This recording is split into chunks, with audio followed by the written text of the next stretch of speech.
तर नमस्कार, माझं नाव प्रतीक्षा आणि मी तुमचं स्वागत करते माझ्या पहिल्या ब्लॉग्समध्ये. तर ब्लॉगचं असं चॅनलचं नाव काय अजून ठरलेलं नाही. तुम्ही सजेशन सांगा कमेंटमध्ये की आपण आपल्या चॅनलचं नाव काय ठेवायचं. तर मला कालच ब्लॉग चालू करायचा होता, कारण काल माझा वाढदिवस होता. तर मला वाढदिवसाच्या निमित्ताने ब्लॉग चालू करायचा होता. पण ज्या आता आप्तेष्ट जे असतात त्यांचे जे वाढदिवसासाठी शुभेच्छा देण्यासाठी जे मेसेजेस फोन येतात, तर ते त्यांना अटेंड करता करता माझं ब्लॉगिंगचं कालचं शूटिंग तसंच राहिलं. तर म्हणलं आज चालू करूया. तर आत्ता जस्ट मी देवाला दिवा लावला आणि म्हणलं आता ब्लॉगिंग चालू करूया. तसं तर मला सकाळीच करायचं होतं, पण सकाळी थोडीशी खूप तारांबळ उडली, त्याच्यामुळे मी सकाळचं माझं झालं नाही ब्लॉगिंग स्टार्ट करणं सकाळी. तर म्हणलं चला थोडंसं इंट्रो आहे तर आपण संध्याकाळी छान करूया. तर माझं नाव प्रतीक्षा आहे. लग्नाआधीची मी त्र्यंबके, लग्नानंतरची कटके. तर मी आत्ता सध्या गुजरातमध्ये वडोदराला शिफ्ट झालेली आहे. मे फर्स्ट वीकमध्ये गुजरातला वडोदराला मी शिफ्ट झालेली आहे. तर चला बघूया, आपण आता नवीन सगळे एक्सप्लोअर करूया सोबत. तर नवीन नवीन गोष्टी मला काय वाटतील ते मी तुम्हाला दाखवेल. प्लस आता माझं काय फंबल वगैरे काय पडले तर थोडं सांभाळून घ्या. पहिला ब्लॉग आहे. हळूहळू सुधारणा होईल, हळूहळू मी रुळेल, परफेक्शन येईल. कारण कोणत्याही गोष्टीत परफेक्शन यायला थोडासा टाईम द्यावा लागतो.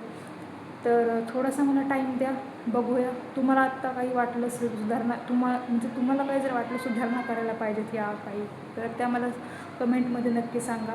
नक्कीच मी त्या माझ्या सुधारणा करण्याचा मी प्रयत्न करेन. तर चला आपण बघूया आता इथून पुढची जर्नी कशी होते. कारण वडोदरामध्ये माझ्या जास्त काही मित्रमैत्रिणी नाही आहेत. कारण इथं आता भाषेचा प्रॉब्लेम, आपली मायभूमी, आपली जन्मभूमी सोडून आपण इकडं आलेलो आहोत दुसऱ्या राज्यामध्ये. तर माझे इथं काय अजून मित्रमैत्रिणी तसे बनलेत, नॉर्मल जे आहेत ते बनलेत माझे. पण जे म्हणतात ना आपले जवळचे किंवा ॲज अ फॅमिली म्हणून असं कुणीच नाही आहे इथे. आम्ही दोघंच. तर बघू म्हटलं जरा आपला परिवार वाढवूया, नवीन नवीन मित्रमैत्रिणी बनवूया. म्हणून मी हा ब्लॉगिंगचा जो खटाटोप म्हणतात तो मी चालू केलेला आहे. तर सबस्क्राईब करा, सपोर्ट करा. तुमच्या आशीर्वादाचं आमच्या मागे राहू द्या. आणि सुधारणा असेल तर त्या नक्की सांगा. तुमची छोटी बहीण म्हणा किंवा मुलगी म्हणा, काही असेल ते असं समजून मला काय सुधारणा करायच्या असतील त्या कमेंटमध्ये नक्की सांगा. तर चला मी आता तुम्हाला माझ्या इथलं जे आहे ते बाहेरचं वातावरण दाखवते. कारण खूप पाऊस सुरू आहे, खूप लिटरली सकाळी एवढा पाऊस पडला की समोरचं काहीच दिसत नव्हतं, एवढा जोरदार पाऊस होता. तर दिवसभर आज तसंच चालू आहे. 3 दिवस इथं पूर्वसदृश्य पाऊस येण्यासारखी शक्यता वर्तवली आहे. तर त्याच्यामुळे मी तुम्हाला आता बाहेरचं वातावरण दाखवते, बघा तुम्ही. आणि चला बघूया पुढे काय काय होतं आहे, तुम्ही सांगते सगळं. ओके. तर हे असं आता वातावरण झालेलं आहे. आत्ता खूप पाऊस चालू होता, पण 1-2 मिनटापूर्वी पाऊस थांबलेला आहे. पण हा असाच कंटिन्यू चालू राहणार. आता असंच वातावरण 2-3 दिवसापासून आहे. आणि समोरच्या घरातून मला भज्यांचे वास येत आहेत, खावेसे वाटले आहेत. पण बघू आता, बनवूया आपण घरी.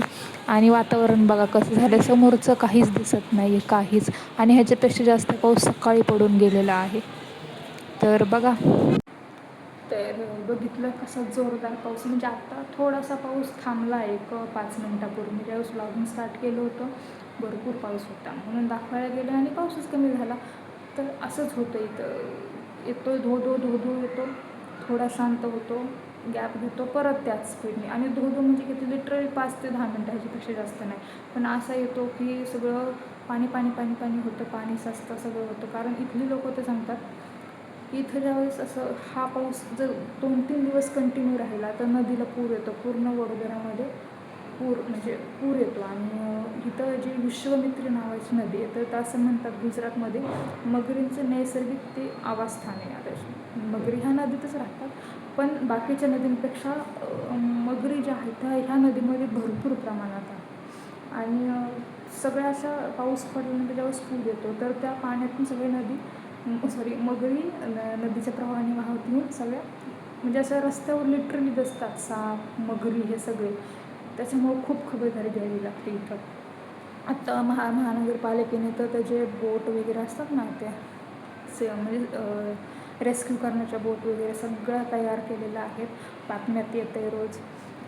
तर बघू आता, माझा पण पहिलाच पावसाळा आहे वडोदरामधला, तर कसं काय सोबत अनुभव तुम्हाला पण दाखवेल. दिसलीच आपल्याला वगैरेचं दर्शन झालं तर तुम्हालाही दाखवेल मी, कारण हा पूर्ण वडोदराचा हा भाग आहे ना, पाऊस आल्यानंतर पूर्ण पाण्याखाली राहतो.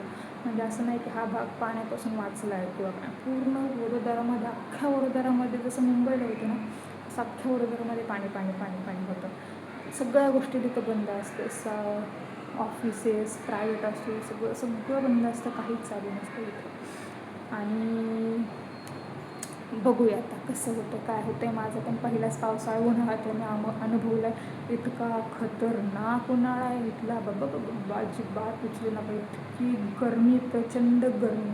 आत्ता पाऊस आहे तरी पण नको. आता माझा फॅन बंद आहे, कारण बॅक साईडला आवाज येतो आहे म्हणून मी फॅन बंद केलेला आहे. पण मला अक्षरशः घाम यायला लागले आता, इतकी गरमी. आत्तासुद्धा 35 ते 39च्या दरम्यान आत्तासुद्धा तापमान इथं. तर उन्हाळ्यात तर विचारायचंच ना, 48पर्यंत तापमान गेलं होतं. आम्ही आलो होतो त्यावेळेस. तर इतका भयानक उन्हाळा. आणि पाऊस इथं तो उशिरा चालू होतो, ऑक्टोबरपर्यंत म्हणजे राहतो. जुलै 1st-2nd वीकला चालू होतो, ऑक्टोबरपर्यंत राहतो. ऑक्टोबरमध्ये किती आता मला पण माहीत नाही, पण असा पडतो की अख्ख्या वर्षभराची कसर तो एका 2-3 महिन्यामध्ये काढून देतो. तर बघू आता, सगळेच अनुभव सोबत, ट्रॅव्हलिंग वगैरे सगळं सोबत अनुभवूया. तुम्ही तर वातावरण बघितलंच कसं झाले. तर भाज्यांचे वास पण येतात, तुम्हाला मगाशी सांगितल्याप्रमाणे की समोरच्या घरातून भाज्याचा वास येतो, खायची इच्छा झाली. बनवू आपण, खाऊया. आता मिस्टर अजून आलेले नाहीत आणि अंधारा बघितला कसं झाला. आता फक्त 5:45. बघा, तुम्हाला आता उलटं दिसत असेल, पण 5:45ला 5 कमी तास काहीतरी आहे.